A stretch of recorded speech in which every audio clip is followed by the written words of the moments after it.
Hi guys, James at RampantLionReviews again for you today with another beer review. For this one, we are going to stick to Sweden and we're going to return to a brewery that's featured on the channel many times before. I've had some really nice beers from these guys over the years, many different styles, and if people were to ask me about this brewery, I would say that they are just generally solid all round. They like to be experimental, do lots of different things, and their interpretations of different styles are always pretty damn solid in my experience. But the beer we're going to have a look at today is one of their latest releases through Systembolaget. It's a style that I've had from them many a time before and one that I know they can do very, very well. So needless to say, I'm very curious to see what this particular beer is going to have in store for us. Hopefully it's another good one, hopefully it makes for an interesting review, and as always I hope that you guys watching enjoy my take on this one as well. So yeah, for this review then, we are going to head up towards Gothenburg once again, Göteborg as you would say in Swedish, the Swedish craft beer capital up there on the west coast. Got to get that Gothenburg catchphrase in when we review Gothenburg beers because it is just channel tradition these days. But for this review then, we are going to return to the wonderful Beerbliotek.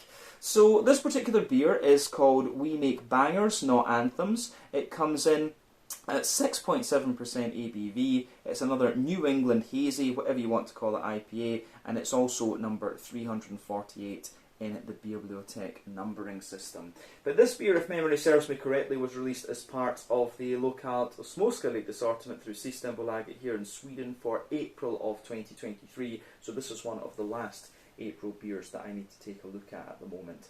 So yeah, let's crack on with this one then and see what it has in store for us. Always nice to check out the new Beerbliotek things. So, as always with my reviews then, I'll tell you a little bit about the brewery before we taste the beer. If you want to get straight to the tasting though, just fast forward. All the usual links can be found in the video description below. That's the brewery website, the link to my other reviews that I've done from Beerbliotek before, and we will no doubt add more to that list in the near future. But there's all the usual social media down there. If you want to see more reviews, do please consider subscribing to the channel. The support you give is massively appreciated. Remember, you can go into the channel homepage and search for beer using the geography tagging system as well. Just go into the homepage, use the search bar, put in your hometown, state, county, province, prefecture, whatever you like. And if I've reviewed beers from the area that you search for, they will pop up. Failing that though, you can check out the playlist of beers from different countries. You'll find this one in the Swedish playlist along with many other things. And you can of course check out the other playlists that are in there as well. There's playlists from many different countries, but the Swedish one is definitely one of the biggest. But yeah, let's go on to my brewery notes then, and I'll tell you a little bit about Beerbliotek once again. So, Beerbliotek, as I've mentioned to you already, are based in Gothenburg, Göteborg, up on the Swedish west coast, and the company was founded back in 2013 by a multinational group of friends. This is Adam Norman, who's Australian, Richard Bull, who's from New Zealand, Anders Hedlund, who is a Swede, and then Daryl Denecker, pardon me, who comes originally from South Africa. But Adam and Richard ran Bar Doppio in Gothenburg, and they'd been homebrewing together from about 2011. But Daryl and Anders were regular customers at the bar, and they often just used to talk about beer together. But Daryl joined in with the homebrewing, and then in 2012 Anders joined in as well, and they decided that they wanted to take this homebrewing project commercial. So the original brewery that they set up was in the old Klippan Sugar building, which was a really nice old building, very close to the old Carnegie brewery in Gothenburg, quite a famous Swedish company that I will add. But the original brew kit they had was from Brewfab in Scotland. It was one of the old Brewdog brew kits from what I understand too. And in their first year, these guys brewed 38 different varieties of beer. All of their beers initially were brewed in very small batches, so they kind of stick to their home brewing roots of very rarely brewing the same beer, but they have no fixed range, although there are a number of beers that are kind of regulars, if you like. You'll see these beers quite often. A passion for gingers, a moment of clarity, and things like this. You will see these ones, year on year, basically. But in 2015, they opened a second brewery in the Kungston area, which is where they now have their tap room and run their main brewing operations. They brewed sour beers for a period of time in the old brewery, and then they began working on a barrel aging project within the new facility as well. But over the years, they've continued to develop different recipes, and they've expanded the company. In 2018, Fabian and Victor Heelte joined the company as investors, and then later on in 2022 they were joined by Palle Stenberg, who runs the Nudie Jeans brand. But the current brewmaster is Italian Riccardo Boff, who studied brewing and distilling at Heriot Watt in Edinburgh, and then he worked for Pilot in Scotland, Kramer Lee in Korea, and then he came to Gothenburg in Sweden to brew it with Beerbliotek. But he joined Beerbliotek in late 2020, and then in early 2021 Beerbliotek purchased a 750 litre distillery, and they started a spirits company known as Wet City, and the first gins were released in August of that year through Systembolaget. But the name Beerbliotek is taken from the Latin word for library, but also the Swedish word as well. But the idea is that they want to brew a wide variety of beers so that their customers can always learn something new about a different hop or a different malt or something like this. But basically they want to create the same concept as a library, but with different kinds of beer. But as I say, over the years these guys have been pretty successful, one of the best known Gothenburg beer brands for sure, and as of May 2023 when I'm filming this review for you, they've produced in the region of 350 different kinds of beer according to Untappd.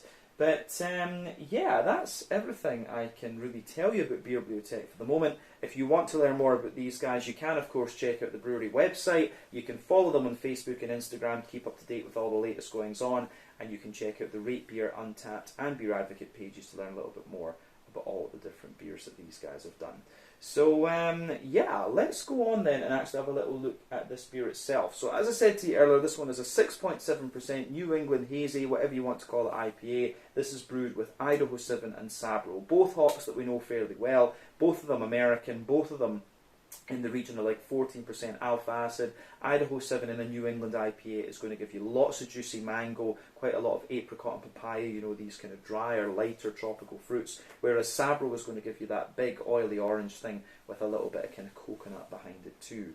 So yeah, both interesting hops in this one. But as you can see, this one is a little 330 milliliter can, plain silver top there. You can see the Beerbliotek thing on the top too. You can see on the side, Beerbliotek number 348. We make bangers, not anthems.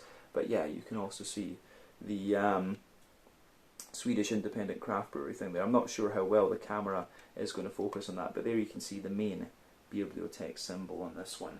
If memory serves me correctly, I paid about 40 Swedish krona for this, so that's about €4, £3.50 sterling, maybe in the region of $4.50 American, something like that. But yeah, let's get this guy out and we'll get on with the tasting then. A New England Hazy IPA, 6.7% ABV. One of the things I've never figured out with Beerbliotek actually, quite often they'll release some beers. They'll release in like 500 milliliter cans. Some of them they'll release in 330s. I've never figured out quite what their logic is behind their releases, if that makes sense. So yeah, I think the last ones we reviewed from Beerbliotek were like 500 milliliter cans, if I'm not mistaken. So yeah, they've gone back to the 330s for this. I really don't know. Maybe they've got different batch sizes and stuff like that. I honestly couldn't tell you. But yeah, anyway. As you can see, this beer is kind of poured as you would expect from any kind of IPA. It looks a little bit more like a kind of American IPA than a New England Hazy one, actually. So yeah, before the head disappears on this beer though, we can see that it's poured with maybe about just over a 3/4 finger of a frothy, I would say kind of cream coloured head, 1 or 2 big bubbles sticking toward the side, a few little ones going up toward the bottom of the head there, but overall it does look pretty damn nice. This one is certainly not the haziest of New England IPAs that you're going to come across. I mean, yeah, for me a New England IPA usually is quite hazy and soupy and gloopy if you like, and that's usually down to the oak content, the wheat content, and to a degree what yeast you use. But this beer certainly looks like more like one of these ones that we would term an American IPA. Now for me, an American IPA is more along the lines of somewhere in between the New England and the West Coast. So the West Coast IPAs only use the barley malt, or for the most part use only barley malt. New England IPAs use wheat and oats as well as barley malt, and that's that gives you the haze. The things that are called American IPAs these days are somewhere in between. So the appearance of this one, it has a little bit of natural haze to it, but obviously not too much. In terms of the colour of this beer, I would describe this as being like quite a deep, rich yellow colour. You know, it's got 1 or 2 big bubbles sticking toward the side of the glass, a few little ones going up toward the bottom of the head, which has incidentally faded down to be a thin foamy layer, and then you've got that nice ring around the edge of the glass as well.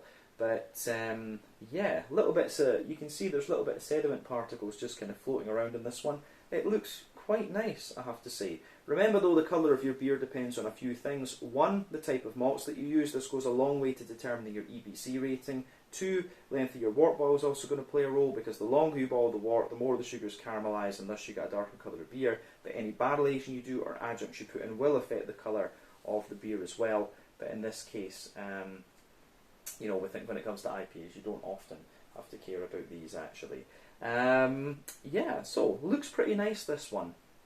I have to say, it does look pretty much as you would expect from one of these beers that you would call an American IPA. So I think we've said everything we need to about the appearance of this beer. We can have a wee look at the aroma and just see what it's all about. So let's do this. Yeah, aroma-wise, this is pretty nice. So for me, as I've said, they're terming this one a New England IPA, so we'll treat it as such. For me, there are 6 different elements of flavour and aroma and things like that to New England IPAs. So first off, you need to consider the kind of more farmhousey, yeasty type character.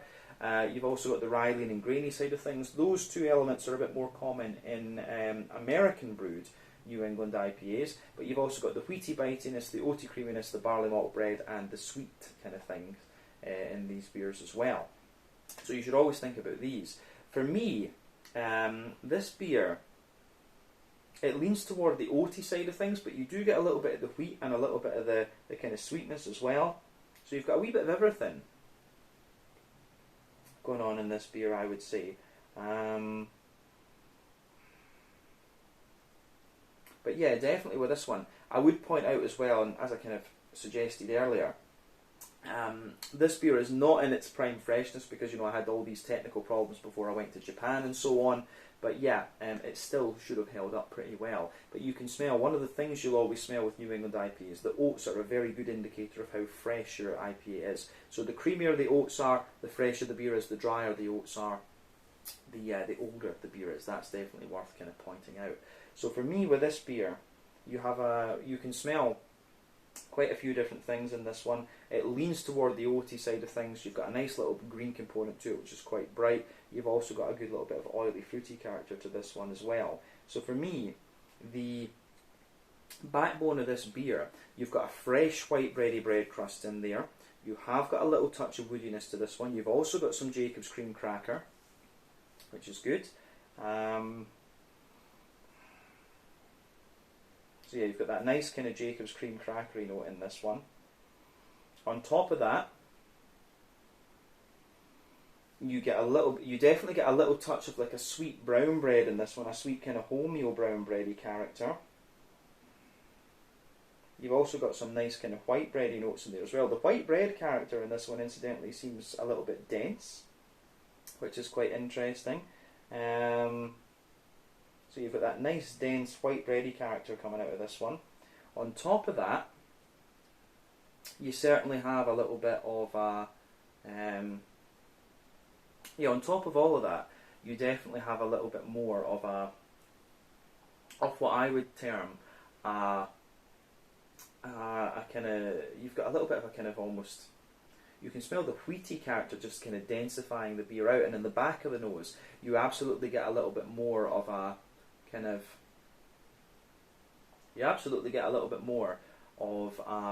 a kind of wheaty bitiness in there. But then yeah, above that you can smell the oats as well, and they're giving the beer just that little bit of creaminess, but you do get some of the drier oaty characteristics coming out of this beer that I spoke about as well.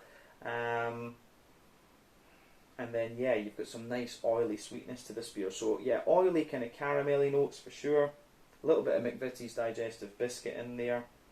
And then, yeah, you definitely have a wee bit more of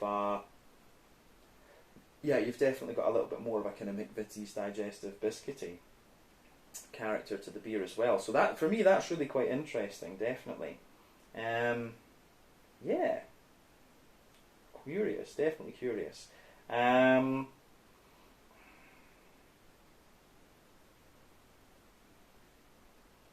Yeah, I think that covers everything we need to say about the malty side of the beer, to be honest with you.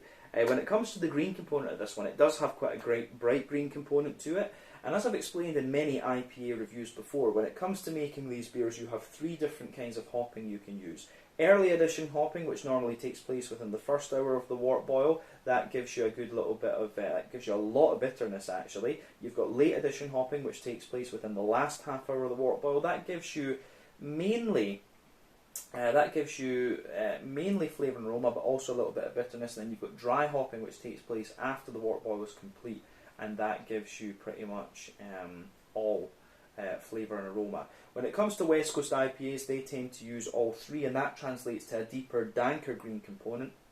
Whereas when it comes to New England IPAs, they tend to rely on the latter two, late addition and dry hopping, and that translates to a brighter green component. You absolutely get that in this beer. There's a little bit of lighter earthiness in there, a little bit of herbal character, but you've got a nice bright floral aromaticity. You've also got a good little bit of kind of grassy zestiness coming out of this beer too. So yeah, the way this beer goes together, I think, is really quite nice in that sense. The green component, I think, just adds a little bit of brightness to the beer.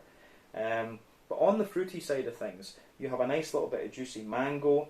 You've got a little bit of passion fruit in there as well. So yeah, you've got that oily kind of passion fruit in there, a little bit of juicy mango. This is all the Idaho 7, but you've got the apricot, you've got the pineapple, and you've also got this nice big kind of tangerine. You've also got this nice big kind of tangerine note coming out of this one too.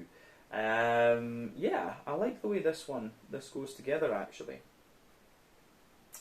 It's quite an interesting, quite an oily New England IPA in my mind, and that's another thing that would push me towards saying this is more of an American IPA than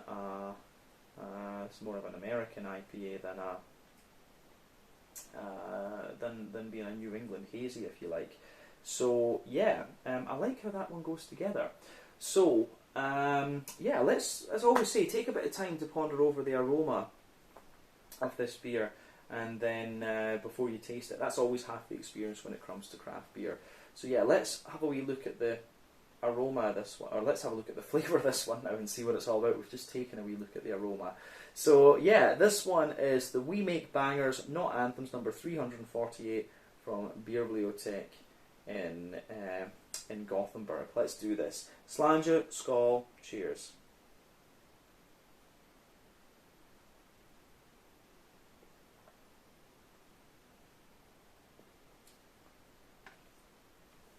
So, yeah, again, straight away with this one, it's a big oily New England IPA, this actually. This is quite different to the New Englands that we've had from them before. We've had some really good ones actually. One of the best ones I ever had from these guys, I forget the name of it now, but it was a collaboration that they did with 6 Degrees North from back home in Scotland.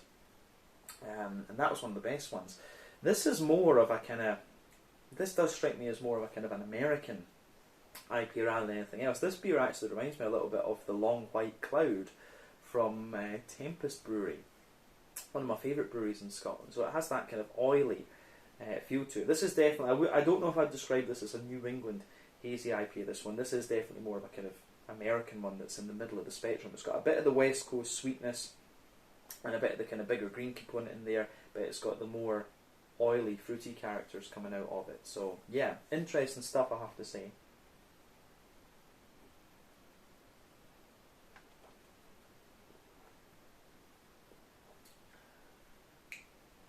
But yeah, fruity wise, this one is pretty nice. As I say, they do say on the side of the can it's a big chewy New England IPA, this one. They're certainly not wrong about that. It's a nice enough beer, this one.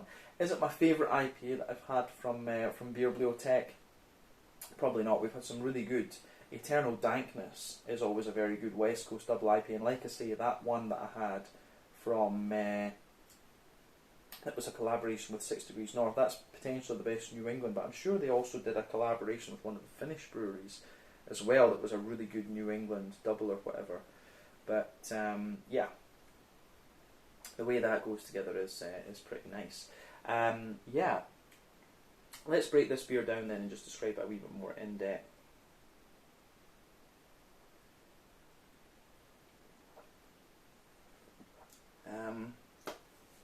So, middle third of your palate with this one.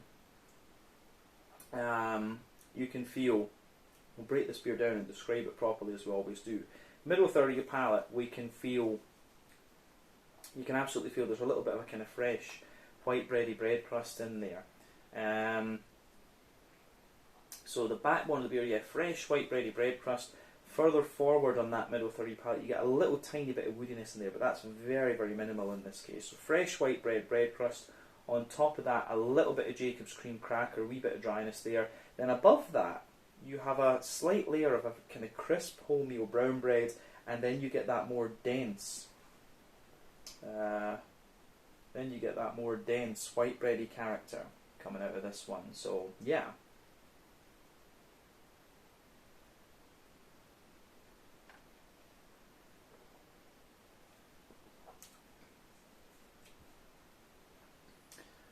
So yeah, you've got that dense white bready character in there. You've got the smooth wheaty character sitting on top of that, and then you've got the more kind of oaty, creamy note as well. The wheat in this beer is actually very, very smooth, and it just kind of, as I said, it kind of just smoothens out the whole thing. But above the wheat, as I say, you get the oats. And this beer, like I said earlier, it's not at its prime freshness, but it's still in fairly good condition. So you've got the smooth wheaty layer in there as well. And above that you've got the oats, and you can feel down the middle line of your tongue, you've got that deep, you've got that kind of creamy, smooth, oaty character coming out of this one. And then, yeah, as you move further out toward the edges of your palate from the oats, you start to get a little bit more kind of dryness and stuff out of it as well.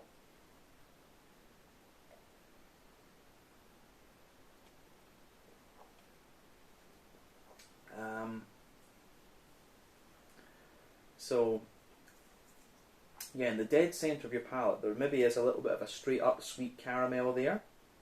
And as you move further out from that, it's got a little bit more of a kind of Werther's Original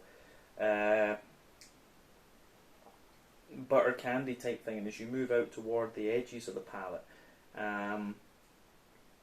But yeah, the McVitie's digestive, you do get a little bit of that more McVitie's digestive biscuity sort of thing.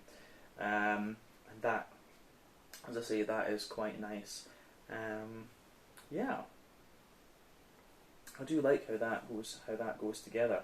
For sure, yeah. So you got that, yeah, as I say, sweet caramel, Werther's Original, McVitie's digestive biscuit, then the oaty, creamy side of things as well. So yeah, I like that about this one. Yeah, but you can feel the oats are giving you that wee bit of dryness, so definitely not in its absolute prime freshness, this beer. Let's move on to the back third of the palate then. I think we've said everything we need to about the middle third of your palate. So the border region between middle and back third of your palate, you get a nice little bit of bready build-up in there. So yeah, nice little bit of kind of bready build-up in the beer. Then the back third of your palate, you can feel, you've got the, as I've always said, for me, drier and more bitter flavours come out further back on the palate, so you can feel that more kind of dry bread crusty quality in there. Above that you get the cracker, which again has a little bit more of a dry character to it. You've got a layer of that kind of fluffy brown bready layer there, which, yeah, you can feel that kind of building up, and it just kind of fluffens up a little bit. Then you've got all the then you have all of the kind of fluffy white bread above that, so you've got a mix of things going on in this one.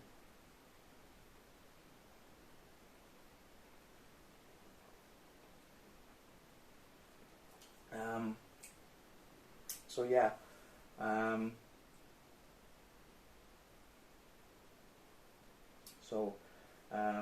yeah, you can feel these bready layers on the back third of the palate are there, but they're just a little bit lighter and more airy. And you can feel above that, you've got a bit of the wheaty character there. So the wheat obviously is just densifying things out, but it also gives you a little bit more of that kind of wheaty, bitey density, if you like. So that's kind of interesting as well for me. And above everything else, you've got a little bit more of a, kind of airy, yeasty kind of character coming out of the beer. So for me, the airy, yeasty notes that you have in this one are quite interesting. So yeah, the airy, yeasty quality is kind of like, it's a little bit like a kind of mix of a white and brown farmhousey bread. There's a wee bit of a kind of honeycomb flavour in there, and you've just got a wee bit of kind of more graininess to it, and a little bit of spiciness almost, but definitely back third of the palate you can feel the flavour is taller, and as you come further forward into the middle third of your tongue it just kind of condenses down and squashes together that little bit more. So for me that is really quite nice. I like that about this beer for sure. So the malty and yeasty side of this beer is quite nice, but I think it's definitely fair to define this one as more of an American IPA than a New England IPA for sure. So let's look at the hoppy side of things then.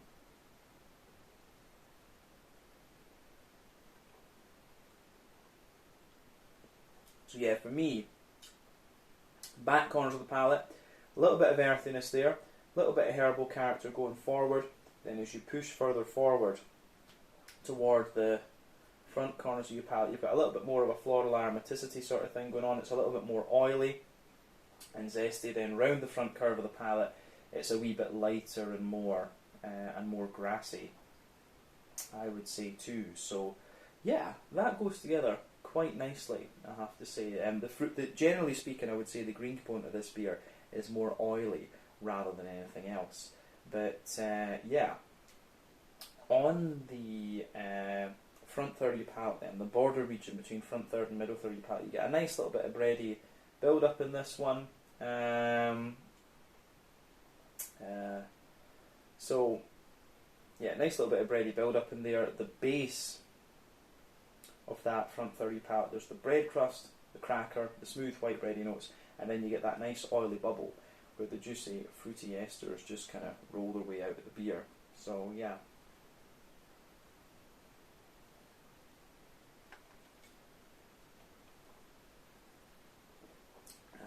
Yeah. So on top of that, you have a nice little bit. You have a nice little bit of, I would say,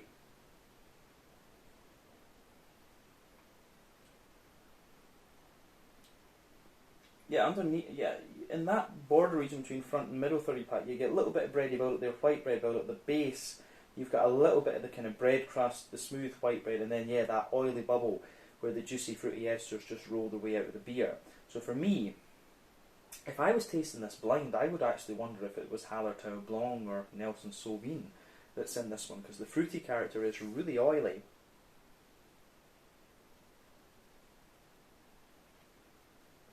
So yeah, for me, the fruity side of this beer, at the back of that front third of your palate, you get a little bit of a kind of oily, passion fruity note out of this one, but it's not too strong. As you move further forward toward the middle third of your palate, the middle of that front third of your palate, I should say, sorry, nice big juicy mango, and then you have a little bit of, then you have a little bit of a more, I would say, you've got a little bit of a kind of apricot in the base, a little bit more of a kind of pineapple on top, and then there's a little bit of coconut under the front half of that front third of your palate. As you move in there, you get the coconut from the Sabro, and then you get the oily, juicy orange just kind of sitting on top of this one.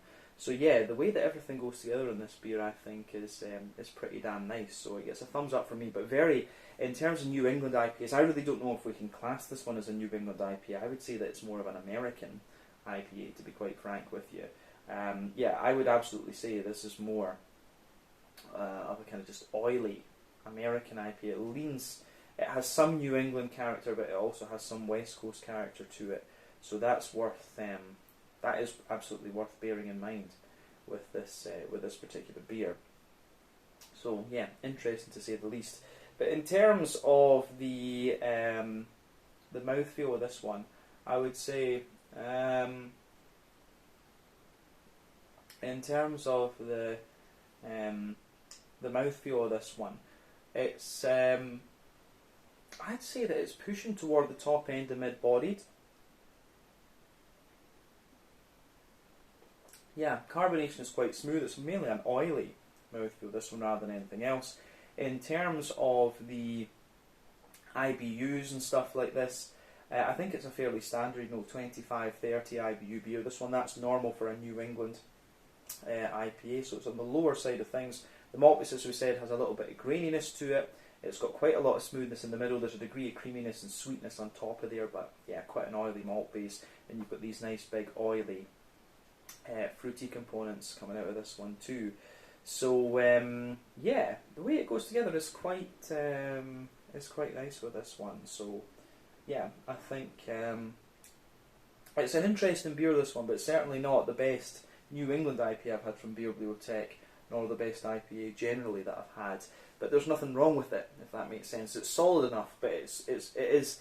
I really wouldn't market this one as a New England IPA. I would say that it's more of a kind of American IPA, to be honest with you. It's a little bit between the West Coast and the New England.